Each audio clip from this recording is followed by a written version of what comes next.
Muy buenas noches y bienvenido a un nuevo programa de debate. Este día jueves 11 de junio. El día, como les dije ayer, como se los prometí, vamos a conversar con el señor ministro de Hacienda, Carlos Cáceres. Buenas noches, Carlos, bienvenido. Mira, Nacho, qué alegría estar contigo. Temas importantes para tratar. Lo de ayer fue el tema del día, esta resolución de la sala que suspendió la emisión de bonos por 900 millones, algo que complica al gobierno de acuerdo a todas las declaraciones que han habido el día de hoy. Ese tema, otro tema será reforma de pensiones y lo que salga por ahí. Vamos a saludar antes a la Central de Seguros y Fianzas que hace posible este primer segmento de debate. Durante 30 años hemos consolidado nuestro liderazgo en fianzas. Somos expertos en seguro de personas, seguro de daños, fianza segura. Nuestro servicio es de calidad, ágil y oportuno. Alcancemos juntos nuestras metas, porque los salvadoreños no nos dejamos vencer. 3 décadas de desarrollo. La Central de Seguros y Fianzas. Por 30 años, su centro de confianza.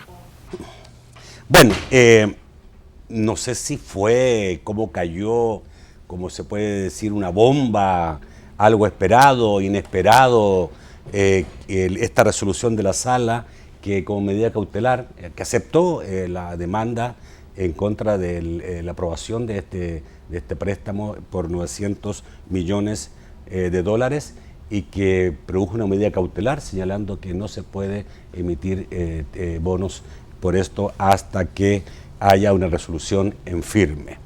Esto deja al gobierno un poco atado de manos, tengo entendido, e incluso el gobierno ya tenía comprometido 100 millones. No sé si comprometido o en proceso de titularizar 100 millones. Ministro. Bueno, Nacho, te quiero decir de que al gobierno le complica, pero la complicación no es para el gobierno. Yo creo que quien se complica es la población misma y sobre todo los sectores más pobres, porque todo este dinero debe estar orientado hacia los sectores más vulnerables, los que más necesitan. Entonces, es cierto, a nosotros nos hacen trabajar más, pero para eso nos paga la población. Pero yo creo que en definitiva, quien se complica más, y eso es lo que la sala debe de ver, son justamente los más pobres y los más vulnerables, ¿verdad? Ahora, tú me dices que si esto es una sorpresa, la verdad que esto constata lo que Coquito Dabú te dijo la semana pasada, que iba a haber una gran sorpresa. Bueno, y no me quiso decir posteriormente porque le llamé varias veces y no me quiso decir cuál era la sorpresa, yo me quedé esperando. Ahí tiene esta era la sorpresa, de acuerdo. Me imagino que esta era la sorpresa. Pero ¿cómo iba a saber el presidente de la NEP una resolución de la sala? Los vasos comunicantes son vasos comunicantes, pero lo que te quiero decir es que si él dice la otra semana va a haber una sorpresa aquí en tu programa y la sorpresa es, mire, paremos a que el gobierno emita 900 millones en beneficio de la población, entonces naturalmente de que la sorpresa quizás era esa. Ok, a ver, ministro, ¿esto produce una crisis de liquidez? ¿Produce una crisis? Bueno, y afectaría, ¿de qué manera concretamente afectaría al gobierno en su accionar, no? Bueno, tal vez yo quisiera partir de lo siguiente.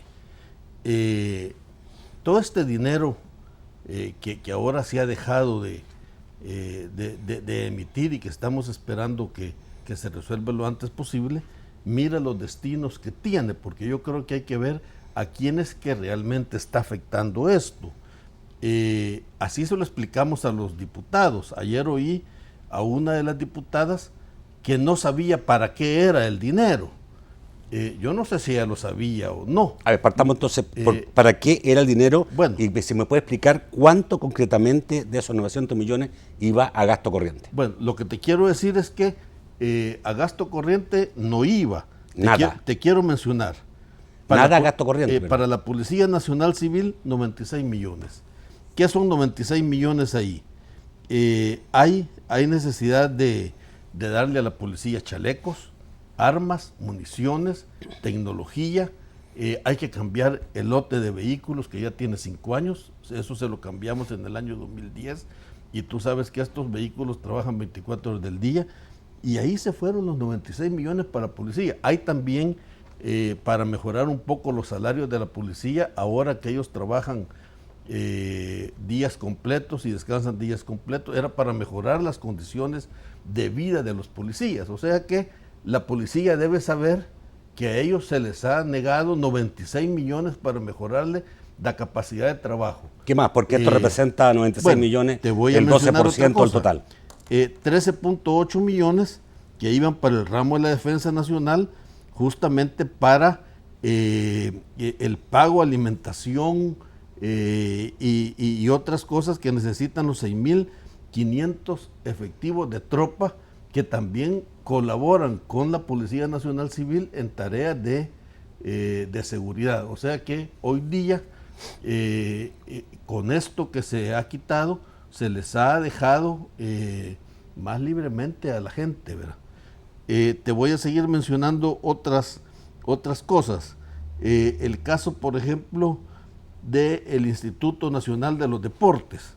Ahí vienen todas las competencias, CODICADER, ahí vienen todos los juegos y competencias que tienen que hacer 2 millones, que en donde están estudiantes.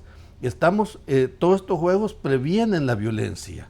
Entonces, no solamente es la atención a la policía y el ejército, sino que el no darle a los muchachos la posibilidad que vayan a incorporarse a competencias internacionales, y no era mucho, 2 millones, pues naturalmente de que eso también... De todas maneras, ministro... Pero te quiero decir, la Fiscalía General de la República, 3.100.000 para pagar los litigios que vienen del tiempo de Arena. Ya. ¿Verdad? Ahí están los litigios que están pendientes todavía de Enel Green Power, de Pacific Rim, son 3.100.000, y te puedo seguir mencionando otros por ahí. La Secretaría de Gobernación también tiene que atender, tú sabes que ellos manejan la parte de los efectos vulnerables. La Universidad Nacional, la universidad, que es una deuda que el país tiene con los...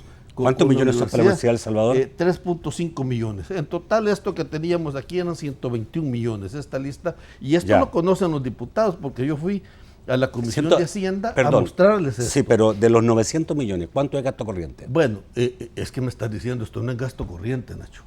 Esto no es gasto corriente. No, esto no es gasto corriente. No. Yo no puedo creer que lo de la policía. Tú no, esto que me ha nombrado no es gasto corriente. Eso es lo que la gente dice, que es gasto corriente. Pero no es gasto corriente pagarle los efectivos a la seguridad, darle equipamiento a la policía, mejorar las condiciones de bienes y servicios de la universidad, pagarlos, ministro, aunque sean calificados por mucho. Ministro, me ha dado cifra aproximadamente de 200 millones máximo, no te da 200 y millones. los 700 restantes. Si tú sumas, da 121. Creo que 121, sí. Nos hace falta el resto. Hace falta sumar. Un poco de matemática. El resto, ministro, de 121 a 900. El resto iban a esperar mejores condiciones, ver las necesidades que se tienen del gasto de educación. Eso no se tenía programado, pero era para las próximas emisiones. El caso de mejorar las condiciones de las escuelas, el caso del programa de computadoras, mejorar las condiciones de internet, el caso de la salud, había que continuar con la reforma de salud, y así te puedo ir mencionando otros gastos que son indispensables. ¿Cuál es el efecto que esto produce, ministro? ¿Produce una iliquidez, una crisis de liquidez? No. A nosotros nos complica en Hacienda porque estos son gastos que están... Extraordinarios. Y que se van a incorporar en el presupuesto. Te quiero aclarar que también dice la gente, especialmente los detractores, que eso es dinero que le llega a Hacienda y Hacienda lo gasta. Eso no es así. Para gastar nosotros el dinero, después de recogerlo en el mercado, tenemos que incorporarlo al presupuesto y tiene que ir a la Asamblea Legislativa para que la Asamblea Legislativa lo incorpore al presupuesto. O sea que yo no puedo decirle a la gente vamos a gastar los 900 millones en esto. Tenemos que ir a la Asamblea para la reasignación de ese dinero. ¿En qué se va a utilizar? La Asamblea decide, no somos nosotros. Ya íbamos a pasar, esta semana íbamos a pasar los 26 millones de la Policía Nacional Civil y se tuvo que suspender. Ministro, usted dice no crea un problema de solvencia en este momento, de flujo de dinero dentro del Estado. ¿Por qué es que no crea eso? Y quisiera que la gente me comprendiera bien. No crea porque el presupuesto ya está contemplado sin esto. Entonces, yo lo que hago es seguir trabajando en el presupuesto sin estos destinos. Con el dinero nosotros incrementaríamos el presupuesto. Okay. O sea, ¿qué es lo que se está sacrificando?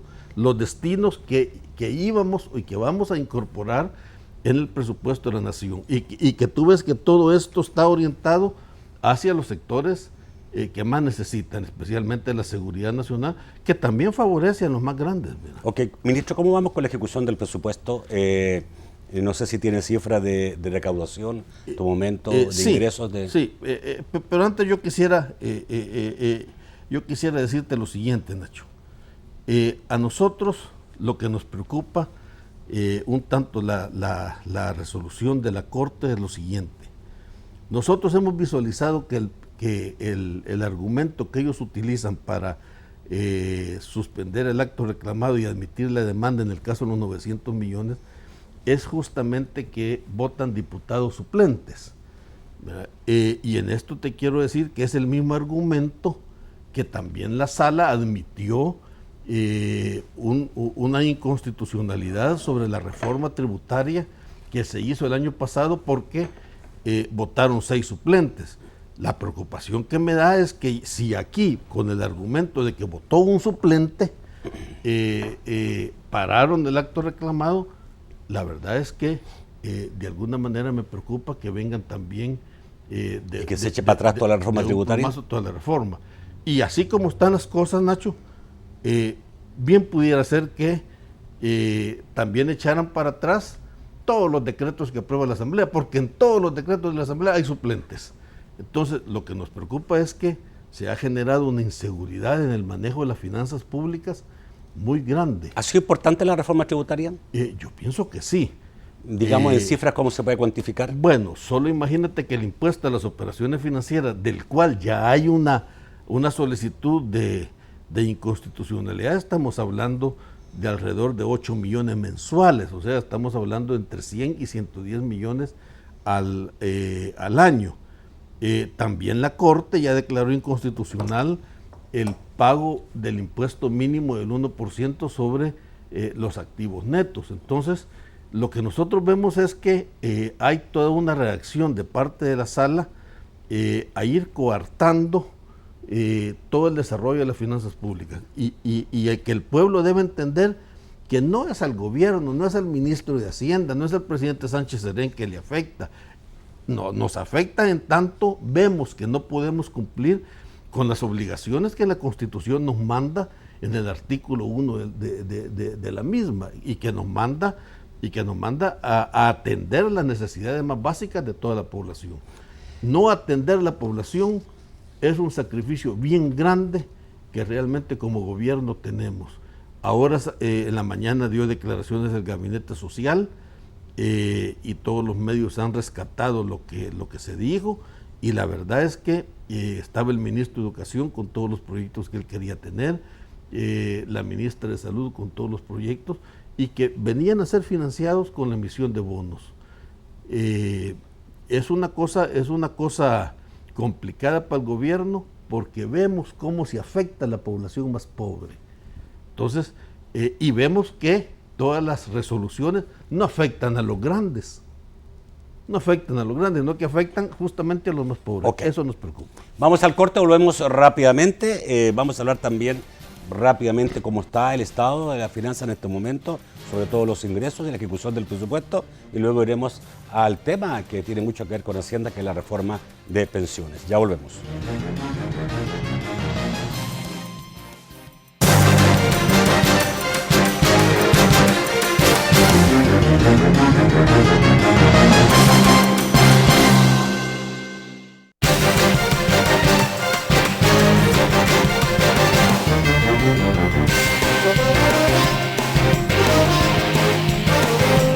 Somos la red financiera con mayor cobertura nacional. Ya volvemos.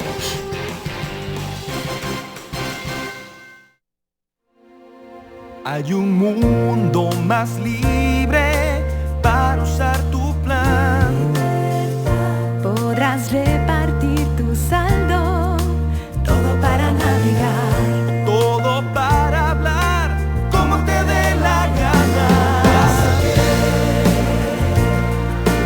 Disfruta el valor de tu plan Giga Libre como te dé la gana, para navegar y hablar. Déjate querer y pásate a Movistar.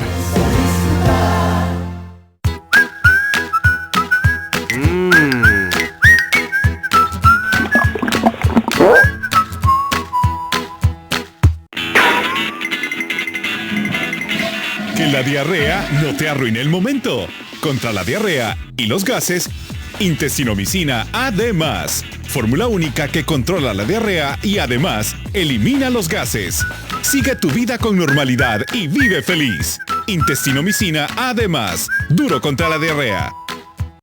Centro Audiológico por Electrolab Medic te invita a subirle a tu calidad de vida y a continuar con Debate con Nacho Castillo.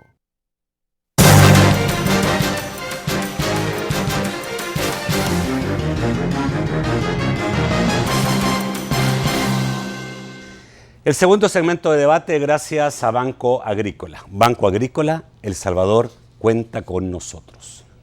Bueno, a ver, rápidamente una radiografía. ¿Cómo está en este momento, hasta el momento, la ejecución del presupuesto y los ingresos, básicamente sobre la base de impuestos? Bueno, Nacho, primero, antes de contestarte, ya que ahora estamos en el segmento del Banco Agrícola, quisiera enviarle de veras una felicitación muy efusiva. Ahora el Banco Agrícola colocó en el mercado internacional $300 millones. Te puedes imaginar que tuvo una demanda 5 veces los 300 millones, 1.500 millones de dólares. Y te puedes imaginar que ha conseguido 200 inversionistas de los más famosos y prestigiados del mundo. ¿Por qué quiero felicitar esto? Porque yo creo que es un triunfo del banco.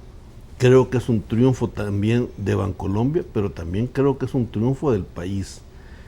Por más que los detractores realmente quieran hacer ver mal el país, la confianza que tenemos en el exterior es muy buena. Igual el año pasado nosotros colocamos los bonos y tuvimos 5 veces eso, y nos fue muy bien. Entonces yo ahora quisiera unirme. Felicidades para Banco Agrícola. Este mediodía me llamó el doctor Yepes y Rafael Barraza, a quienes de veras los felicité, les di el agradecimiento porque traen ese dinero que va a contribuir a la liquidez del país y al financiamiento de actividades productivas. Bueno. Entonces hay que felicitar a tu patrocinador. Qué bueno, yo soy muy amigo, cercano a Banco Agrícola.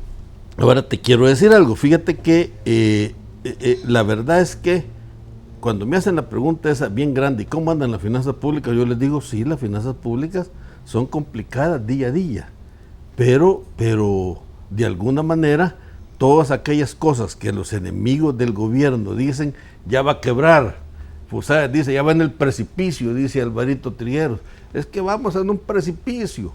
Hay otros asesores de la asamblea que dicen, es insostenible ya, dicen ellos, y ahí estamos. Llevamos 6 años ahí en el ministerio y se sostiene. ¿Por qué se sostiene? Porque hay un esfuerzo grande de ha crecido sí la deuda. Bueno, la deuda ha crecido en el régimen previsional. Después vamos a hablar... ¿Solo régimen previsional? No. Sí. Después vamos a hablar porque es que el régimen, te quiero decir de que eso se ha mantenido, inclusive para los que quieren entender bien esto, la deuda del sector público no financiero, sin contar las pensiones, ha bajado ligeramente a niveles del 46%. Y te voy a contar por qué. Porque la relación de los flujos con los bancos multilaterales, BID, Banco Mundial y BESI, han sido negativos los últimos 3 años. Como no hemos contado con la suficiente diligencia de parte de la oposición en la aprobación de los préstamos, entonces hemos pagado más a estos organismos que lo que ellos nos han prestado a nosotros. Es una falacia cuando dicen se han endeudado en tanto. Si la deuda empieza a contar cuando se ha desembolsado. Por ejemplo, dicen... Usted no cuenta los 900 millones no, ni esa cosa, no la cuenta no todavía. Se cuentan, no pueden contarse, porque contablemente se van a deber hasta que el dinero entra. Y íbamos a sumar los 100 millones que teníamos ya negociados y colocados. ¿Cuánto tiene aprobado que se va a sumar a la deuda? Más de 1.000 millones, ¿no?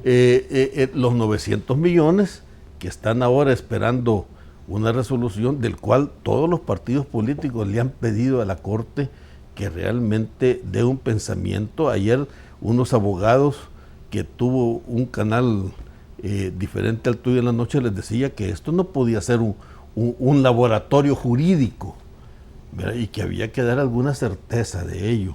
Le decían, los políticos ahora han reaccionado, reacción del PDC, reacción del PCN. Ya. Claro, solo te quiero decir que Romero de Arena se rió.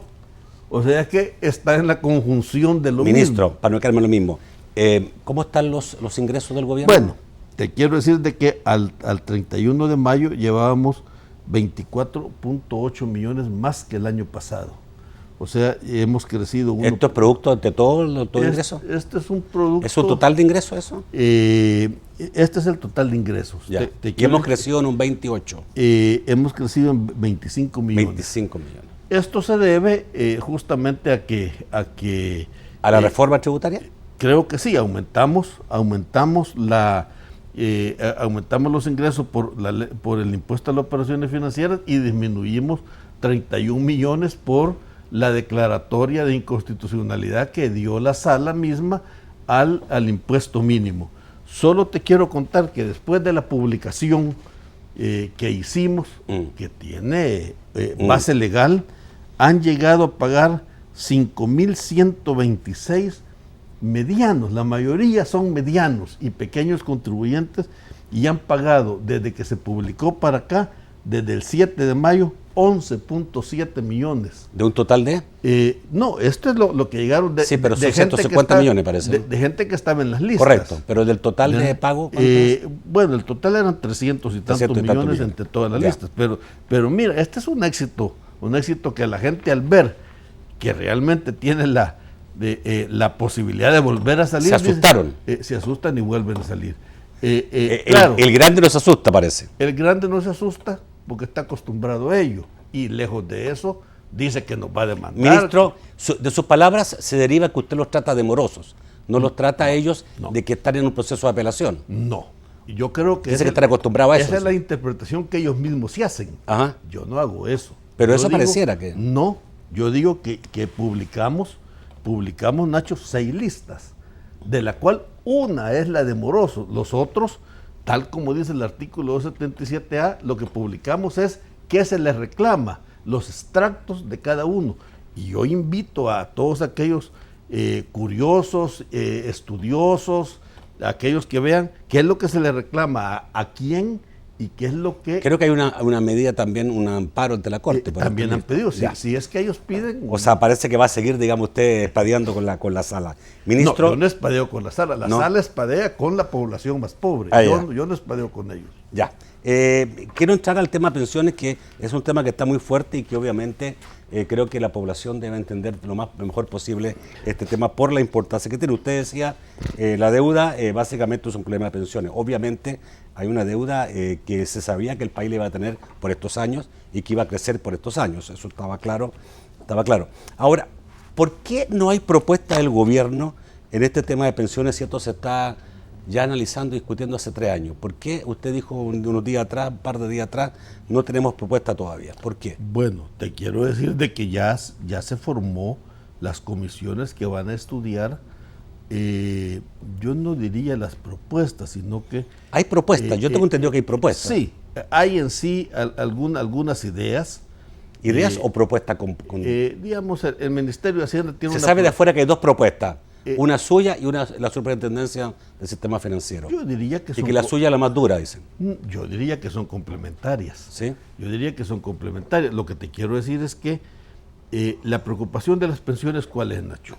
Si aquí se pudieran pagar las pensiones, no importa los desajustes de la no inclusión que tiene, los problemas del mercado laboral, nadie hablara de las pensiones.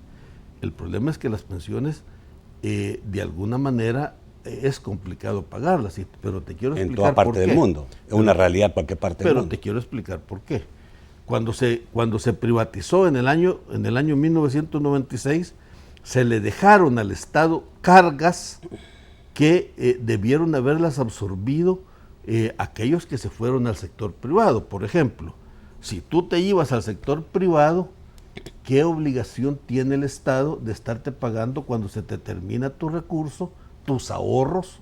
¿Qué necesidad o qué obligación tiene el Estado de pagarte una pensión? Se refiere al decreto mínima? 100. ¿Perdón? Se refiere al decreto 100. No, esa es te estoy hablando primero, es que son varias cosas. Ya.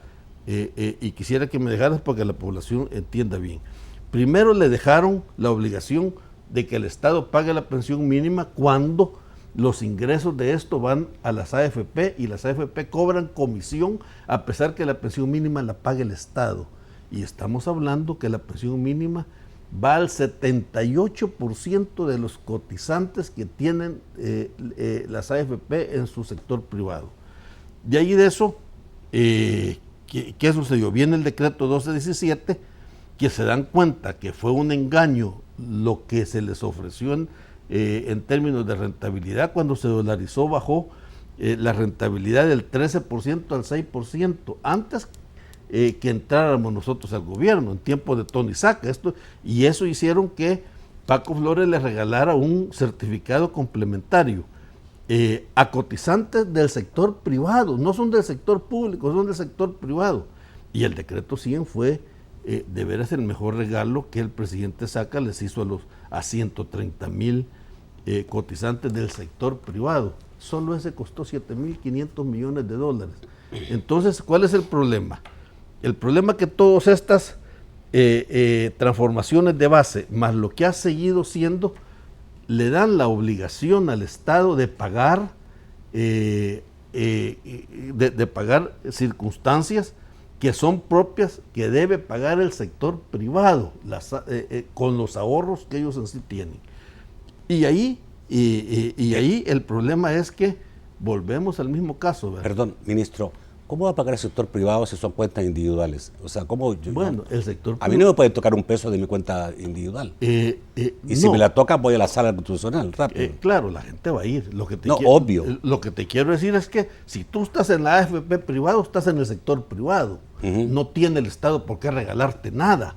Si cuando tú te pasaste al sector privado te dijeron... Pero no había una deuda del Estado con la población que cotizó al INPEP y al IS. ¿Y qué pasó con eso? O sea, porque en eso hacemos frente porque a eso la deuda. quebró, ¿no? Eso fue un sistema en eso hacemos frente a la deuda, pero te estoy hablando, por ejemplo, el decreto 100, y que la gente entienda qué pasa con... Eso habría que cambiarlo seguramente.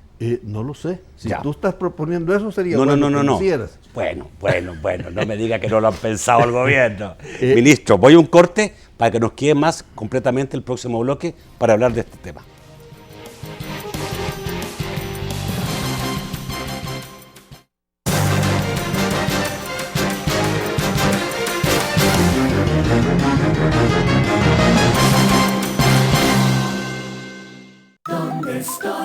Mira con atención esta escena. Trata de identificar en qué país de Centroamérica fue filmada. Hola, mi amor. Pura vida. Ya salí de la oficina y quedamos de reunirnos con mi jefe en un restaurante del Boulevard Morazán. Pásame a los niños y luego hablamos. ¿Ya tienes tu respuesta?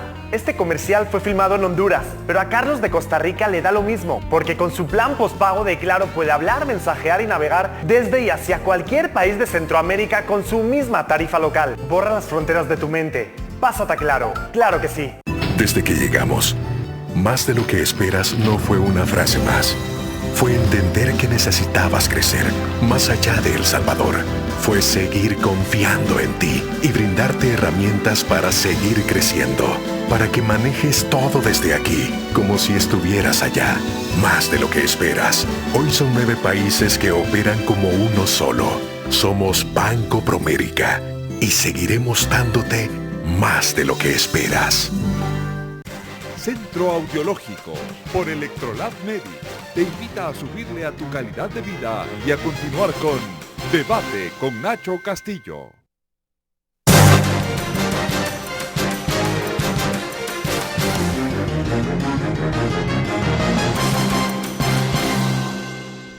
El tercer segmento de debate gracias a Claro. Claro que sí.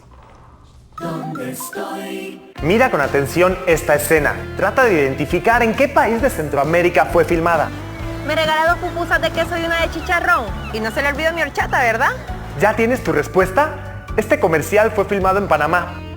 Pero a Patty de El Salvador le da lo mismo, Porque con su plan postpago de Claro puede hablar, mensajear y navegar desde y hacia cualquier país de Centroamérica con su misma tarifa local. Borra las fronteras de tu mente. Pásate a Claro. Claro que sí. Vamos a tocar las cosas fundamentales por el problema de tiempo de esto. Primero, hay reiteradamente algunos diputados del Partido Arena, principalmente el diputado Baquerano, señaló que finalmente el interés en el tema de pensiones del gobierno y básicamente del Ministerio de Hacienda es caerle encima a los fondos, a los cotizantes, para así tener más flujo en el gobierno. Respuesta para eso. ¿Qué le puedo contestar a don Donato cuando él dice esa cosa? ¿Qué le puedo contestar? Si dicen eso y cosas peores. Yo quisiera contestar las cosas que son ciertas, no las cosas que a la legua son mentiras. ¿Verdad? Lo que te quiero decir es que lo que nosotros estamos visualizando es que aquellas personas que se fueron al sector privado y que la base de irse a un sistema de pensiones privada es que lo que ellos han acumulado de sus ahorros les sirva para el pago de sus pensiones, y eso incluye el reconocimiento que el Estado hace de lo que ellos cotizaron en el viejo sistema antes de 1996. Pero ¿por qué razón el Estado debe complementarle pensiones si ellos se fueron al sector privado? Y ellos al irse al sector privado dijeron, yo le quiero rezar a mi santo y voy a ahorrar con esta AFP y ese me va a servir para mi pensión. Pero cuando se dieron cuenta que la pensión no era lo que las AFP les prometieron, entonces, ¿qué es lo que dicen? ¿Cuánta culpa tiene en eso que el fideicomiso paga tan poco interés? Bueno, porque es el 50% de la rentabilidad. Ya vamos a hablar de eso, ya vamos a hablar de eso. ¿Es importante eso? Claro que es importante, y de alguna manera estamos tratando de resolver ese problema. Lo que te quiero mencionar es que no hay por qué la población que paga con sus impuestos regalarle nada a las personas que optaron por irse al sector privado.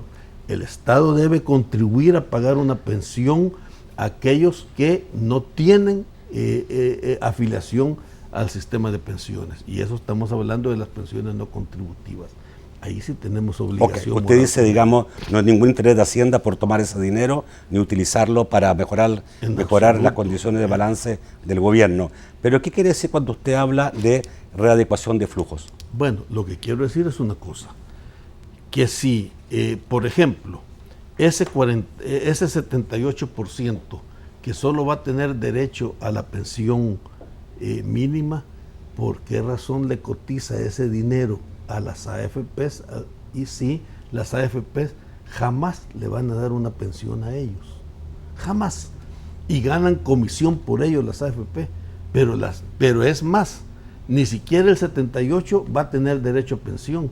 Ayer te mencionaba María Elena que solamente el 40% llegaban a tener pensiones, y el resto, te decía ella, les devolvían el dinero. Entonces lo que yo quiero decir es que si el Estado va a pagar esas pensiones, entonces que esos flujos deberían venir al Estado. Esas cotizaciones deberían venir al Estado. ¿De qué manera? ¿Creándose una AFP no pública? Lo sabemos cómo, no lo sabemos, pero el concepto es que el Estado no puede seguir pagando contribuciones adicionales a pensionados y a cotizantes del sector privado. Eso no se puede, porque está contra la naturaleza misma. ¿Por qué razón? Porque cuando el Estado paga, lo paga la población entera, lo pagas tú. Por ejemplo, yo me pongo siempre de ejemplo. ¿Cuánto aproximadamente se está beneficiando el Estado, no se beneficia de la nada. Baja de interés por lo toma de dinero? El Estado no se por beneficia por ese nada. fideicomiso. Esa es una falacia. Esa es una falacia. No se beneficia en nada. El Estado no gana nada. Nacho, los sistemas de pensiones... el Estado cuando paga pide prestado dinero a un organismo internacional paga 6-7%. Sí, y aquí paga 1 y tanto por ciento. Eso es diferente porque los mercados no son iguales. Eso hay que entenderlo bien, y los que saben de finanzas saben que el mercado internacional tiene una connotación diferente al mercado interno. También las cuentas de ahorro pagan 0.10%. ¿Te puedes imaginar lo que el sistema financiero le paga a las cuentas de ahorro? 0.10% para los que tienen libretita de ahorro. Y ahí no dicen nada, porque están dañando a la población más pobre que llega a ahorrar con su libreta. Hay optativo. Bueno, es optativo. Muy optativo puede ser, pero no puede ser que le reconozcan eso. Los mercados son segmentados y son diferentes los plazos y las condiciones. No es lo mismo una tasa de interés en un sistema de pensiones que se debe ver a 100 años permanentemente. Dicen los especialistas en esto que una rentabilidad de las pensiones permanentemente en el largo plazo, en 100 años, puede tener un promedio entre 3 y 3,5%.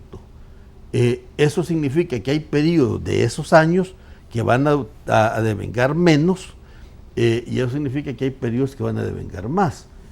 En Chile, donde tú naciste, porque ayer eres salvadoreño. Así es. Te quiero decir que han habido periodos en que la rentabilidad es negativa, que es mayor la inflación que lo que devenga en eso. Pero en Chile no le compensa el Estado porque son negativos, ni han declarado... El sistema es diferente. Ni han declarado inconstitucional la tasa LIBOR, que es la tasa más importante del mundo en materia de referencia financiera, como aquí lo hicieron los señores. Entonces, naturalmente de que en ese horizonte hay altas y bajas en relación a eso. Aquí tenemos un sistema restrictivo absolutamente en lo que es la búsqueda de rentabilidad. El 50% hay que dárselo, está para el Estado. El Estado paga una rentabilidad muy baja, 1 tanto por ciento. El otro creo que también está limitado, el resto del 50%, pero son muy pocas las posibilidades que se tienen de invertir. En Chile la posibilidad de inversión es mucho más alta y puede llegar a mucho mayor riesgo. Por eso que puede ser mucho más alta. Son los mismos flujos que se utilizan para pagar las pensiones. Por eso es que yo dije en alguna ocasión que ahora tenemos un sistema de reparto con cuentas individuales. Es una aberración, pero eso es lo que tenemos aquí. ¿Por qué? Porque esa es la verdad. ¿Cuánto estima usted que con el fideicomiso se ahorra el gobierno y eso le sirve, como dice usted, el gobierno no se ahorra como le dice usted, Nacho, para pagar pensiones? O sea, de eso mismo paga pensiones. De eso mismo se pagan las pensiones. El gobierno no se ahorra absolutamente nada, porque lo que se recaja de recaudo del fideicomiso sirve para pagar las mismas pensiones. El Estado no se queda con un centavo. Por eso cuando vienen toda esta gente a decirte que el Estado se apropia del dinero, y cuando Donato dice que lo que queremos es caerle a los ahorros, te están mintiendo. Si el Estado lo que hace es simplemente recoger el dinero a través del fideicomiso y metérselo otra vez a las AFP y para que paguen las pensiones. Y te quiero contar que ellas ganan comisión por eso. ¿Cuánto ganan de comisión la AFP? No sé cuánto ganarán por ¿Pero eso. ¿Cuánto ganan? 1%, ¿no? 2.2% ganan. Pero eso incluye... eso incluye todo. Eso incluye seguros, pero que es 1 y tanto por ciento. Y dime, ¿y tú sabías que el seguro se lo venden a las mismas empresas de seguro hermanas de su mismo grupo financiero?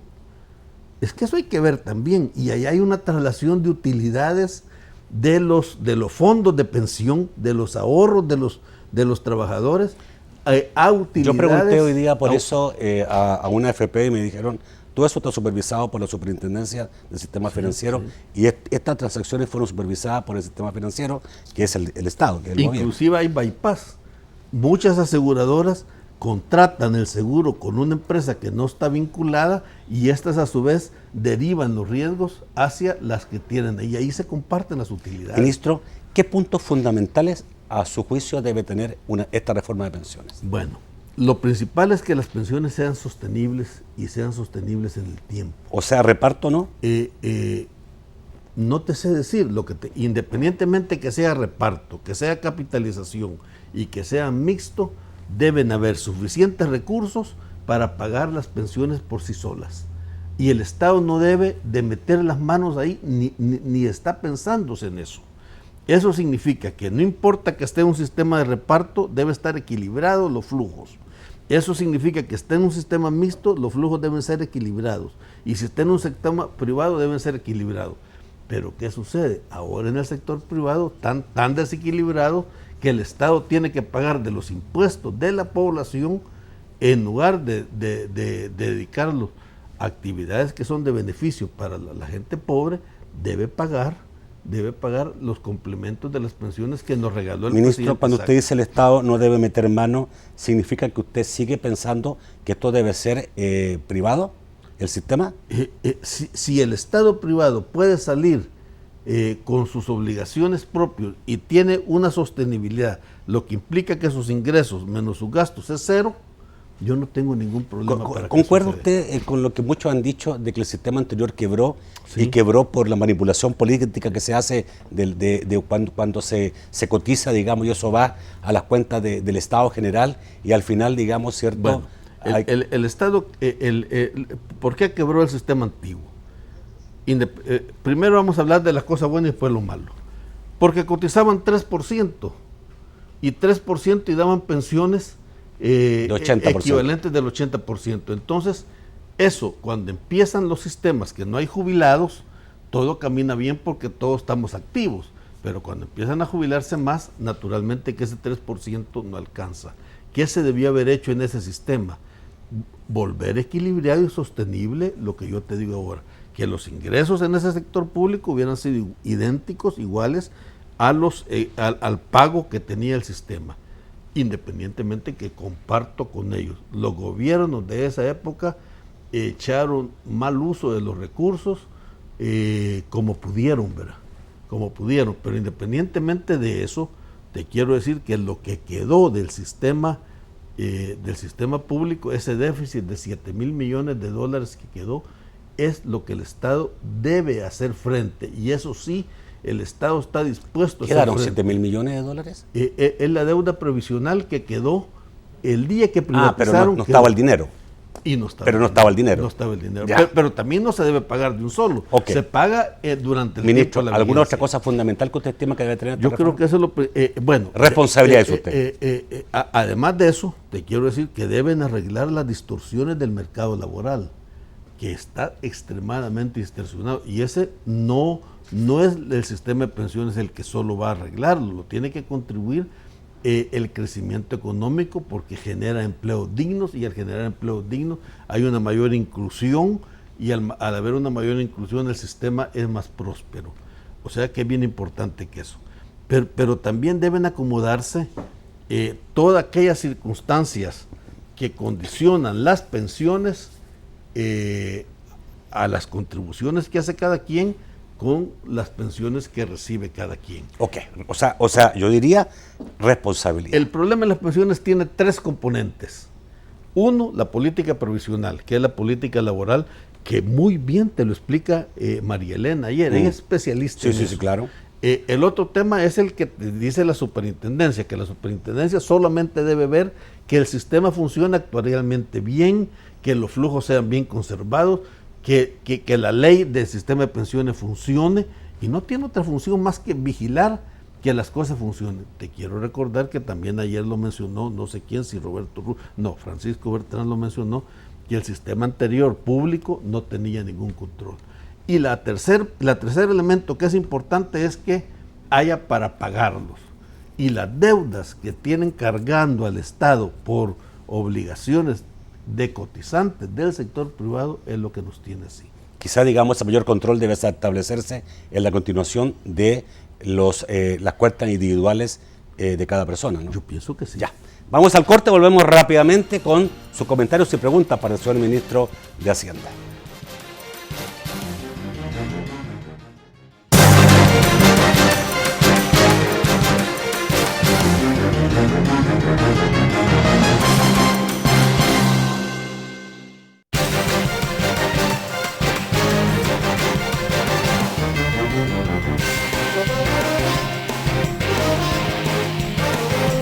Somos la red financiera con mayor cobertura nacional.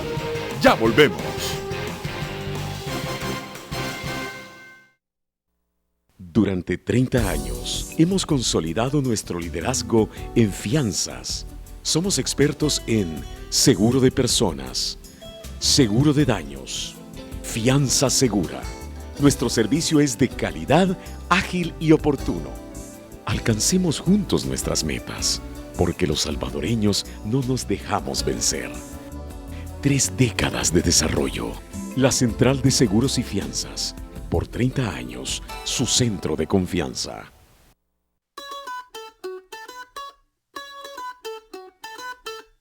Nadie va a parar de hablar y chatear con los nuevos planes postpago Smart ilimitados.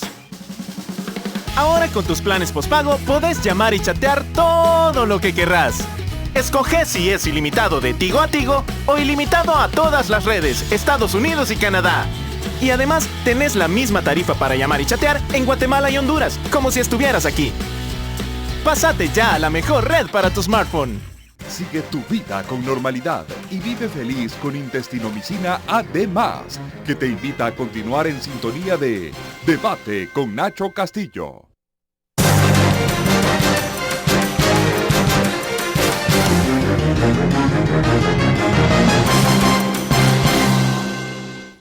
El último segmento de debate, gracias a Pueblos Vivos. Para conocer más de tu país, su cultura y sus paisajes, desconéctate y recorre tus pueblos vivos. Francisco Bonilla, buenas noches. Muy buenas noches, es un placer saludarles. Vamos a entrar con Gerardo Navarro a través de Twitter. Dice: señores, todas las demandas interpuestas por la sociedad civil obedece a errores e incapacidad de los legisladores. Carla Duque dice: Arena, para dar los votos, exige una ley de responsabilidad fiscal. ¿Por qué cuesta tanto ponerse de acuerdo en eso y seguir? Pregunta al ministro. Sotelo Martínez dice: ¿de qué nos sirve crecer en el PIB si no pagan las deudas que tienen y encima me quitan lo de mi pensión? Janet Merino dice: no entiendo cómo critican que no hay seguridad jurídica sin mencionar a la Sala Constitucional, cuando esta es la que más falta, plantea. Fernando dice: policías sin zapatos, sin balas, pero diputados con 10 asesores y varios PPI, así como camionetas, plantea. Viviana dice: Correos está cobrando $2.50 por paquetes pequeños y ellos argumentan que es legal el cobro, cuando nunca se ha cobrado, pregunta. Dice Luis Portillo: por favor pregúntenle cuándo harán devolución de impuestos, desde 2011 deben, ¿eso es manejar presupuesto bien?, pregunta.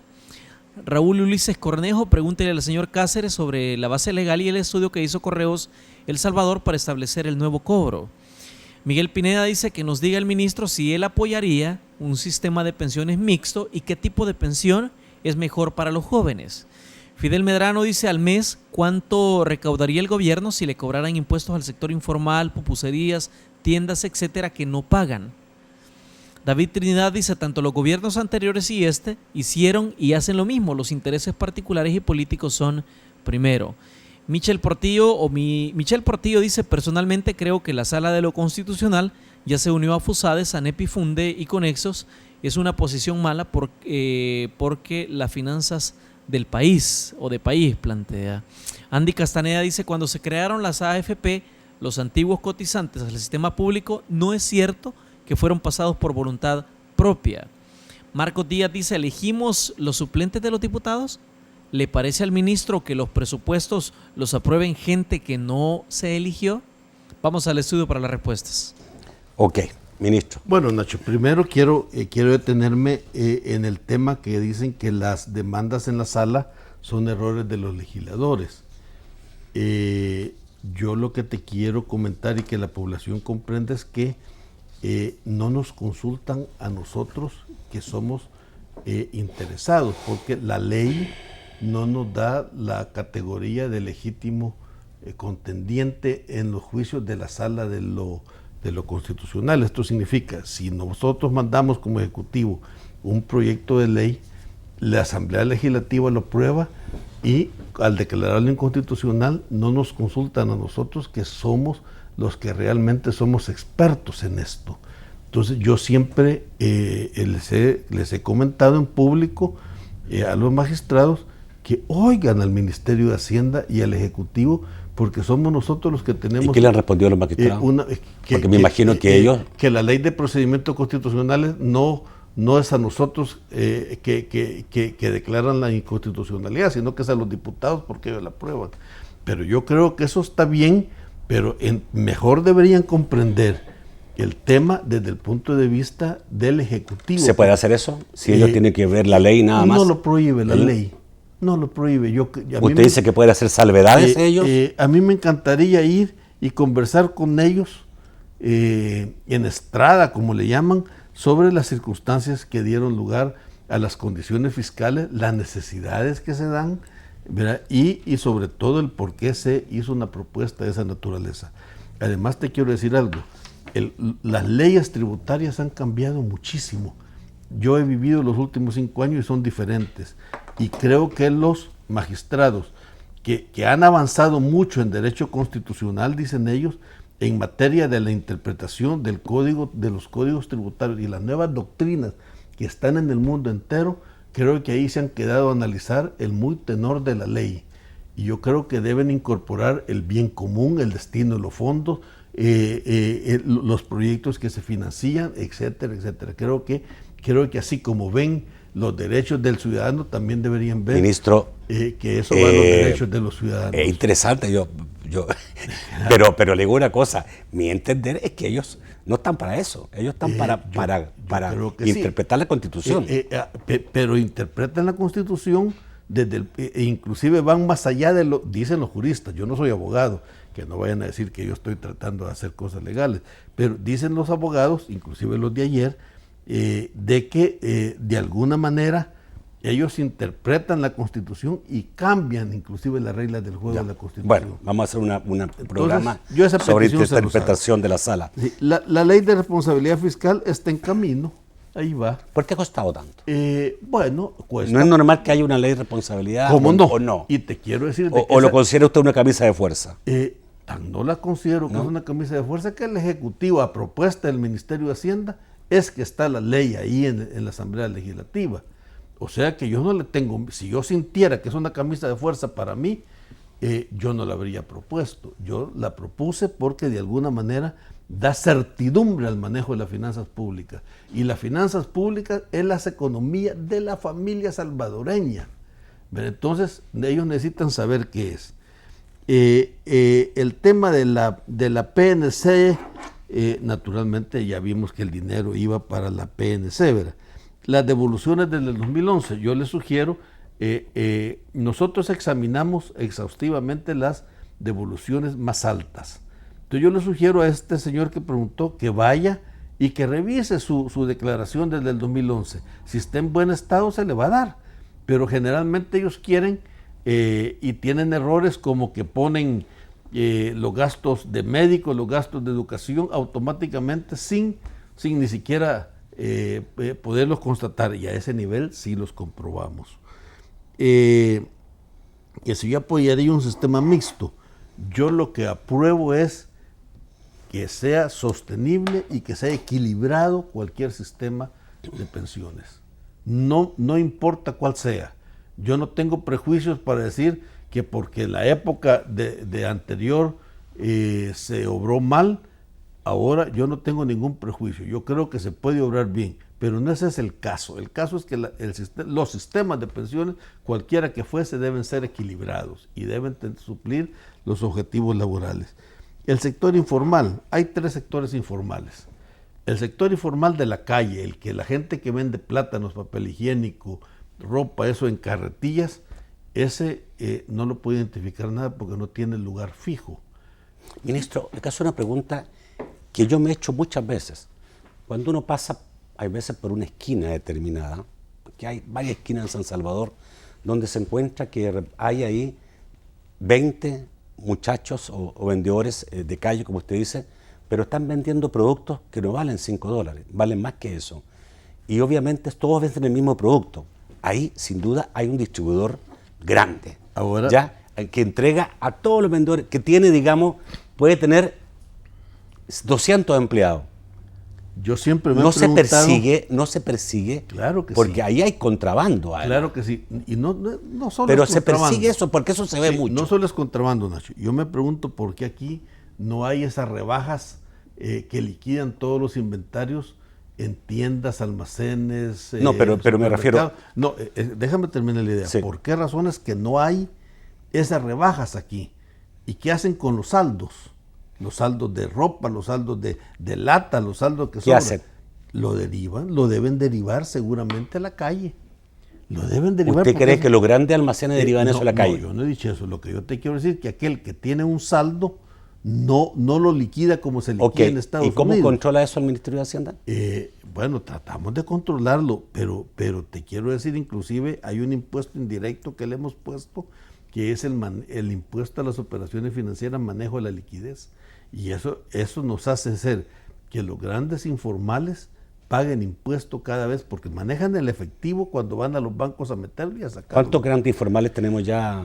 No sé cuántos serán. ¿Controlados? No sé cuántos serán porque son muy escabullizos, pero esa gente ya paga. Pero impuesto al informal, ¿usted está de acuerdo?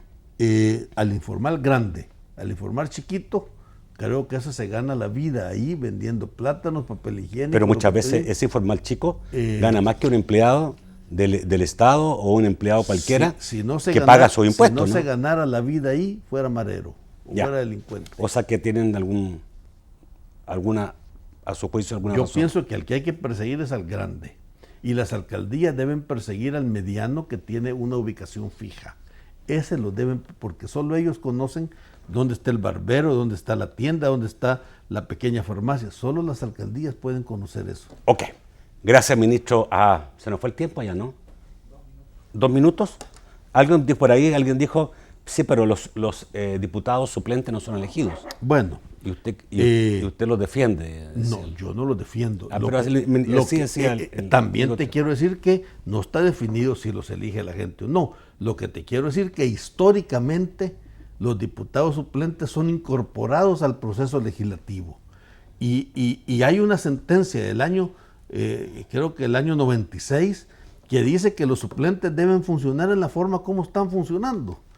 Y que ahora la sala dice, independientemente de aquella sentencia que se dio anteriormente, ahora nosotros estamos cambiando la línea jurisdiccional. Entonces, ahí puedes ver de que de alguna manera se cambian las reglas del juego, que es lo que una gente decía. Los suplentes forman parte del quehacer legislativo. Yo no puedo justificarlo, ni no lo justifico, es un tema legal y atribución propia de la Asamblea. Pero será la Corte la que debe decir si no deben existir los suplentes, si los suplentes deben ser su suplente o qué forma ellos interpretan la parte reglamentaria propia de la Asamblea. Acordate que hay independencia de poderes. Yo en esto te quisiera decir de que es parte del problema. Ya ahora operaron esta medida cautelar. Claro, ¿qué es lo que sigue? Que la reforma tributaria la van a declarar inconstitucional también, si ya es avisado. Esa es como la sorpresa de Coqui Dabú. Ya es avisado porque la reforma tributaria votaron 6 suplentes.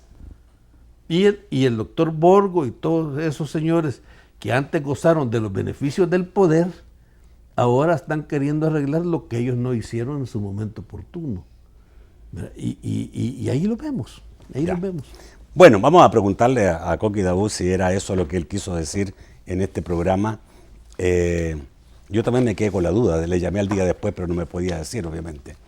Una gran sorpresa, pero no muy buena sorpresa para los pobres, para los necesitados. Gracias, ministro, por estar esta noche. Creo que obviamente tendremos nuevas oportunidades de poder conversar con usted. Amigos televidentes, los espero mañana. ¿Si quiere despedirse, ministro? Con gusto. No, un saludo a todos. La Selecta empató, el Barcelona ganó. Bueno, usted dice que hay cosas buenas y malas. El empate de la Selecta está muy mal porque empatamos con un equipo muy, muy pequeño. Bueno, creo que 3 jugadores que están en la tenemos que ser más exigentes. Y nosotros no tenemos ni uno. Bueno, gracias, ministro, por estar esta noche. Gracias, amigos televidentes. Los espero mañana a las 8 de la noche en un nuevo programa de debate. Que pasen buenas noches.